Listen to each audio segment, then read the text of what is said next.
जय Hind dear student, welcome to online class of Shri Ram public school. Dear student, मैं अल्पना पांडे आज फिर आप लोग को आपके चित्रित पाठ पुस्तक के गद्य खंड का पाठ 6 प्रेमचंद के फटे जूते का भाग 2 पढ़ाएंगे, जिसके लेखक हैं हरशंकर परशाई जी। बच्चों, हम अपने पहले के वीडियो में आप लोग को 4 पैराग्राफ का व्याख्या बता चुके हैं, जिसमें आप लोग को मैंने बताया था कि प्रेमचंद जो थे वो अपनी पत्नी के साथ फ़ोटो खिंचा रहे थे।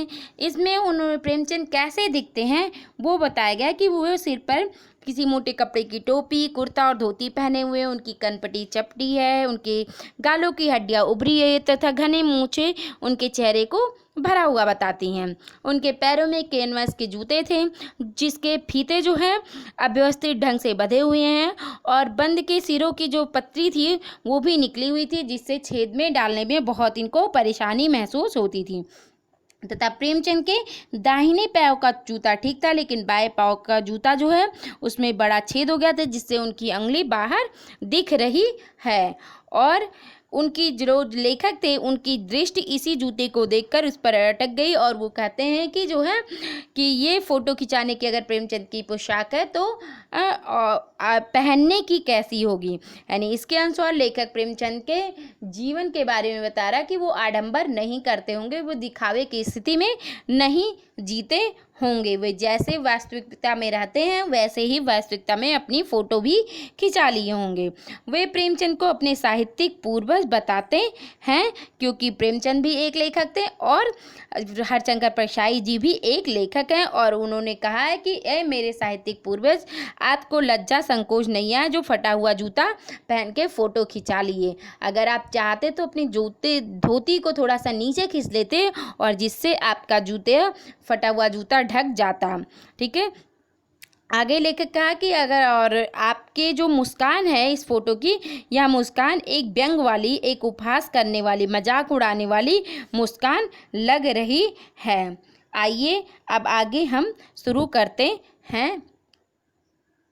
लेखक आगे कह रहा है, फोटो ही खिंचाना था तो ठीक जूते पहन लेते या ना खिंचाते। फोटो ना खिंचाने से क्या बिगड़ता था? शायद पत्नी का आग्रह रहा हो और तुम अच्छा चल भाई कहकर बैठ गए होंगे, मगर यह कितनी बड़ी ट्रेस्टी है कि आदमी के पास फ़ोटो खिंचाने को भी जूता ना हो।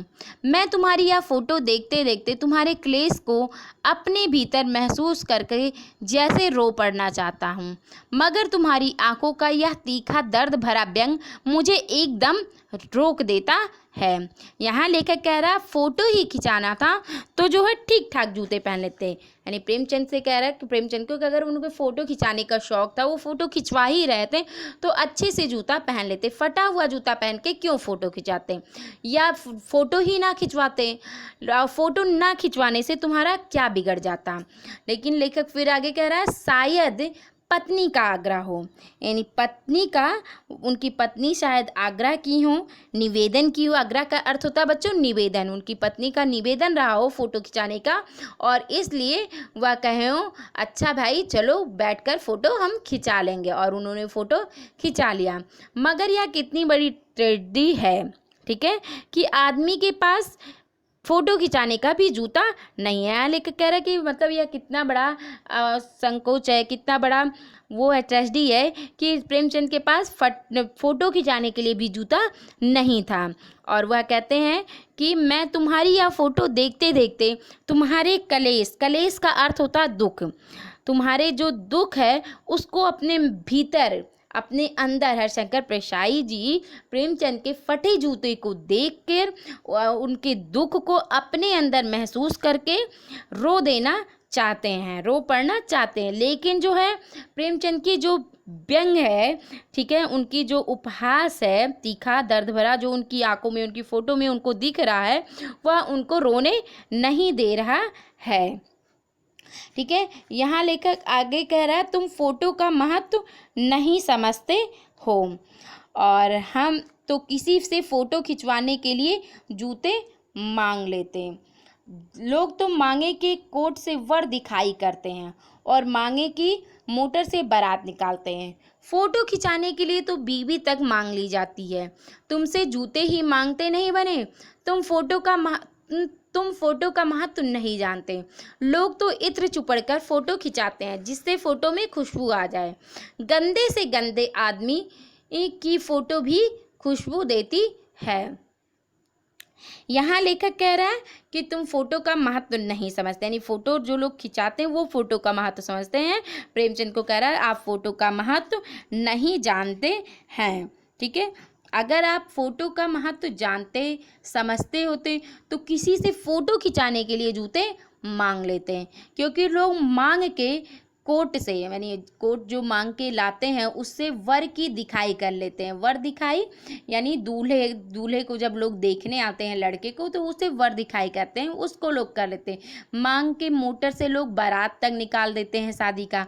फोटो खिंचाने के लिए लोग उधार पे बीबी तक मांग लेते हैं। यहाँ पे लेखक ने एक बहुत बड़ा व्यंग किया कि फोटो खिंचाने के लिए बीबी तक लोग मांग लेते हैं और तुमसे एक जूता नहीं मांगा गया है।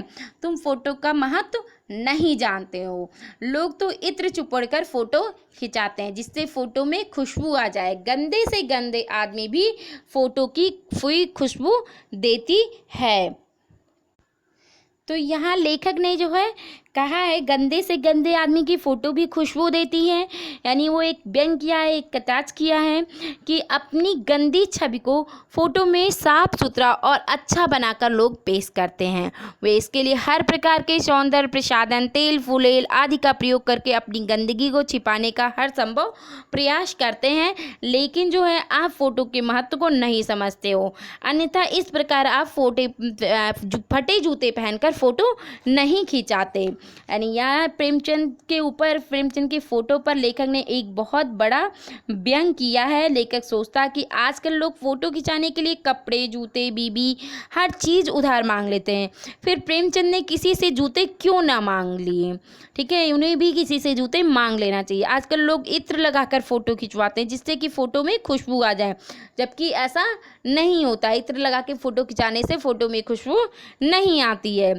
गंदे आदमियों की फ़ोटो में भी खुशबू आती है, जबकि ऐसा नहीं होता। लेकिन लेखक प्रेमचंद का फटा जूता देखकर बार बार ग्लानि से, दुख से भर उठता है कि उन्होंने अपने फटे जूते पहन के फ़ोटो क्यों खिंचाया है। आगे लेखक कह रहा है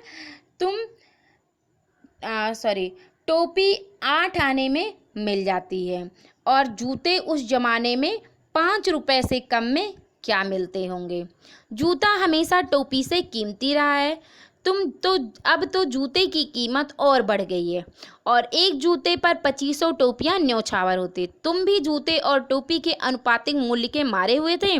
यह विडंबना मुझे इतनी तीव्रता से पहले कभी नहीं चुभी जितनी आज चुभ रही है जब मैं तुम्हारा फटा जूता देख रहा हूँ। तुम महान कथाकार, उपन्यास सम्राट, युग प्रवर्तक जाने क्या क्या कहलाते थे, मगर फोटो में भी तुम्हारा जूता फटा हुआ है।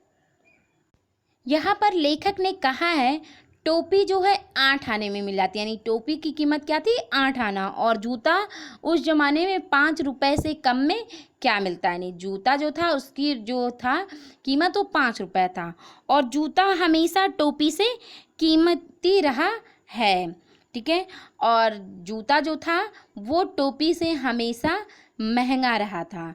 अब तो जूते की कीमत और भी बढ़ गई है। एक जूते पर 2500 टोपियां न्यौछावर होती है। यानी यहाँ पे लेखक कहना चाहता है कि जूता जो था वो पैर में पहना जाता है और टोपी लोग सिर पर धारण करते हैं, यानी टोपी सिर पर पहनते हैं। अतः जो टोपी जो थी वो इज्जत और सम्मान की प्रतीक मानी जाती है। पर आजकल के ज़माने में लोग जूते को अधिक महत्व दे रहे हैं, टोपी को नहीं, क्योंकि टोपी की कीमत कम है और जूते की अधिक है। और दूसरा चीज़, जूता जो है वो ताकत यानी शक्ति का प्रतीक है और टोपी सम्मान का, इसलिए लोग ताकत के आगे झुकते हैं। इसीलिए जूते पर 2500 टोपियों को न्यौछावर करने के लिए लेखक कह रहा है, यानी जूते पर जो है 2500 टोपियाँ न्यौछावर है। लेखक आगे कह रहा है तुम भी जूते और टोपी के आर्थिक मूल्य के मारे हुए हो, यानी तुम्हारे पास भी जूता और टोपी का उचित मूल्य नहीं है। यह विडंबना मुझे इतनी तीव्रता से पहले कभी नहीं चुभी जितनी आज चुभ रही है। यानी लेखक को पहले जो टोपी और जूते का जो मूल्य था उसके ऊपर वह कभी इतना ज़्यादा परेशान नहीं हुए, कभी उनको यह इतना नहीं चुभा, लेकिन आज प्रेमचंद का फटा जूता देखकर उन्हें यह बात चुभ रही थी। वह प्रेमचंद के कहते हैं कि प्रेमचंद एक मतलब आप एक बहुत ही ज़्यादा कथाकार थे, उपन्यासकार, सम्राट भी है, युग प्रवर्तक, प्रवर्तक यानी युग को बदलने वाले। ठीक है, तो आप जो है युग को बदलने वाले हो। युग को बदलने के लिए उन्होंने बहुत से जो है साहित्य लिखे और पता नहीं क्या क्या कहलाते हो, मगर फोटो में भी तुम्हारा फटा जूता हुआ है, मैंने फटा जूता तुम पहने हुए हो। यानी लेखक कहना चाह रहा है कि प्रेमचंद जो थे वो एक महान साहित्यकार थे, कथाकार थे, उपन्यास सम्राट थे, यानी उनको बहुत ज़्यादा सम्मान मिलता था। वो एक साहित्यकार थे तो लोग उन्हें सम्मान की दृष्टि से बहुत ज़्यादा देखते थे, बहुत उनको दुनिया में सम्मान मिलता था।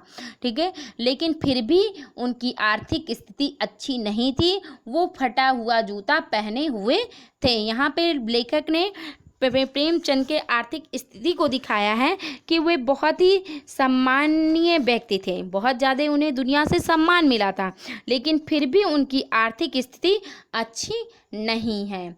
अब आगे लेखक कह रहा है मेरा जूता भी कोई अच्छा नहीं है, यूँ ऊपर से अच्छा दिखता है, उंगली बाहर नहीं निकलती, पर अंगूठे के नीचे तला फट गया है।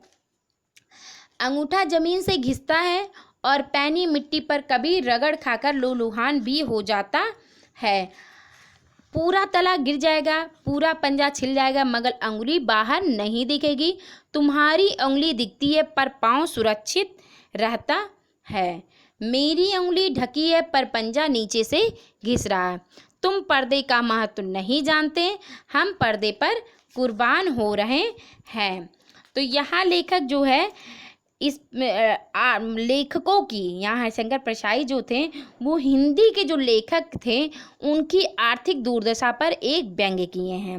वे कहते हैं प्रेमचंद जैसे हिंदी के पुरोधा साहित्यकार के फटे जूते के पीछे सत्य को लेखक ने बहुत बड़ी सफलतापूर्वक से उद्घाटित किया है कि हम प्रशंसा व सम्मान तो बहुत देते हैं लेखकों को, साहित्यकारों को, परंतु ऐसे साहित्यकारों के जीवन स्तर को सुधारने के लिए हम कुछ भी नहीं करते हैं। सम्मान से आत्मा तृप्त होती है मगर पेट खाली रहता है, यानी हमें भोजन नहीं मिल पाता, केवल आत्मा हमारी सम्मान से तृप्त होती है। इसलिए लेखक लिखते हैं, ठीक है, कि मेरा जूता भी कोई अच्छा नहीं है, यूँ ऊपर से अच्छा दिखता है।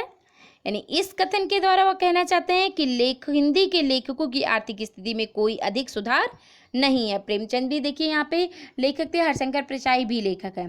प्रेमचंद का भी जूता फटा था और लेखक यहाँ कह रहा है कि मेरा जूता भी कोई अच्छा नहीं है, वह ऊपर से अच्छा दिखता है, उंगली बाहर नहीं निकली। यानी हरिशंकर प्रसाई का जो जूता था वो ऊपर से अच्छा दिख रहा है, उनकी उंगली बाहर नहीं निकलती है, लेकिन जो अंगूठे के नीचे का तला होता है, यानी जो सोल होता था, वो फट गया था और उनका अंगूठा जमीन से घिस रहा था। जब वो चलते थे तो उनका अंगूठा जमीन से रगड़ाता था और पैनी मिट्टी पर, मिट्टी का एक रंग बताया गया पैनी मिट्टी, जिससे रगड़ खाकर वह लूलुहान भी हो जाता है, यानी खून से लथपथ हो जाता है। तो यहाँ लेखक जो है लेखकों की आर्थिक स्थिति को दिखाया है कि वह चाहे प्रेमचंद हो, चाहे हम हैं या कोई और लेखक, उनकी आर्थिक स्थिति अच्छी नहीं है, वो सम्मान के योग्य हैं, उन्हें सम्मान मिल रहा, लेकिन उनका आर्थिक स्थिति अच्छा नहीं है। ठीक है, और वो आगे कह रहे पूरा तला गिर जाएगा, पूरा पंजा छिल जाएगा, ठीक है, मगर उंगली बाहर नहीं दिखेगी। यानी उन्होंने कहा है कि जो है मेरा पूरा तला अगर नीचे से कट के गिर जाए, पूरे पंजा नीचे से छिल जाए, लेकिन मैं अपनी उंगली बाहर से नहीं दिखाऊंगी, और तब तुम्हारी उंगली दिखती है पर पाँव सुरक्षित। और प्रेमचंद को लेखक कह रहा है कि आपकी उंगली दिख रही है, यानी लोग देख रहे हैं कि आपकी आर्थिक स्थिति क्या है, लेकिन आपका पैर सुरक्षित है, और मेरी जो है पैर नहीं दिख रहा, उंगली नहीं दिख रहा है, लेकिन मेरा पैर सुरक्षित नहीं है। मेरी उंगली ढकी है और पंजा नीचे से घिस रहा। लेखक आगे कह रहा है, तुम पर्दे का महत्व नहीं जानते, हम पर्दे पर कुर्बान हो रहे हैं। ठीक है, पर्दा यानी आवरण, पर्दा का अर्थ होता है आवरण। तो लेखक कह रहा है पर्दे का महत्व इसलिए है क्योंकि वह वस्तुओं को छिपाए हुए है। ठीक है, जब तक आवरण यानी पर्दा रहता है तब तक मान मर्यादा बनी रहती है, किंतु जब पर्दा खुल जाता है तो सब कुछ यथार्थ रूप में सामने आ जाता, कुछ भी नहीं छिपता। इसलिए हम पर्दे यानी आवरण पे कुर्बान हो रहे हैं। जबकि प्रेमचंद जो थे वो कभी पर्दे के महत्व नहीं दिए, यानी वो वास्तविकता को ढकने या छिपाने का प्रयास नहीं किए। वो फटा जूता पहनकर फोटो खिंचाना उनकी इसी प्रवृत्ति का यहाँ पे लेखक ने प्रतीक बताया है। ठीक है, लेकिन जो हरिशंकर प्रसाई जी हैं वे पर्दे को महत्व देते हैं। यहाँ लेखक अंगुली ढकी है और पंजा नीचे घिस रहा है, इसमें एक व्यंग्य किया है। वो कह रहा है कि मैंने जो जूता पहना उसका तला फटा है किंतु अंगुली बाहर नहीं दिखती, यानी फटे तले के कारण उनका पंजा घिस रहा है। भले ही उनकी अपनी दुर्दशा जो है आवरण में वो ढक के रखे हैं किंतु उनकी अंदर जो है अंदर से बहुत बुरी हालत थी। यानी लेखक के कहने का अर्थ है कि आजकल लोग प्रदर्शन प्रिय है। ठीक है, वो बाहरी दिखावा करते हैं, प्रदर्शन प्रिय है, जबकि वो भले ही अंदर से खोखले रहे हों, वे दिखावा कर रहे हों, लेकिन अंदर से वे दुखी हैं। तो बच्चों आज हम यहीं तक पढ़ेंगे। यहाँ पे आपसे कुछ शब्दों के हम अर्थ पूछे हैं, उन शब्दों के अर्थ आप अपनी उत्तर पुस्तिका में लिखिएगा। ठीक है, जैसे है प्रवर्तक। प्रवर्तक का यहाँ पे आपसे अर्थ बताया गया। प्रवर्तक का अर्थ है युग को बदलने वाला। आग्रह, आग्रह का अर्थ है निवेदन करना। कलेश, कलेश का अर्थ है दुख। ठीक है, और अब हम आपसे यहाँ पे कुछ प्रश्न पूछ रहे हैं, उन प्रश्नों के उत्तर भी आपको अपनी उत्तर पुस्तिका में लिखना है। जैसे फोटो का महत्व, पहला क्वेश्चन है फोटो का महत्व कौन नहीं समझता और क्यों। दूसरा क्वेश्चन है लेखक के अनुसार फोटो के लिए लोग क्या क्या करते हैं। प्रश्न 3, गंदे से गंदे आदमी की फोटो भी खुशबू देती है कहकर लेखक ने क्या कटाक्ष किया है। प्रश्न 4, किसका जूता अच्छा नहीं है, उसमें क्या खराबी आ गई है। प्रश्न 5, लेखक के जूते में और प्रेमचंद के जूते में क्या अंतर है। ठीक है, प्रश्न नेक्स्ट प्रश्न है अंगुली ढकी है और पर पंजा नीचे से घिस रहा है में छिपे व्यंग को स्पष्ट कीजिए। तो इन प्रश्नों के उत्तर अपनी उत्तर पुस्तिका में लिखिएगा। Thank you and have a nice day.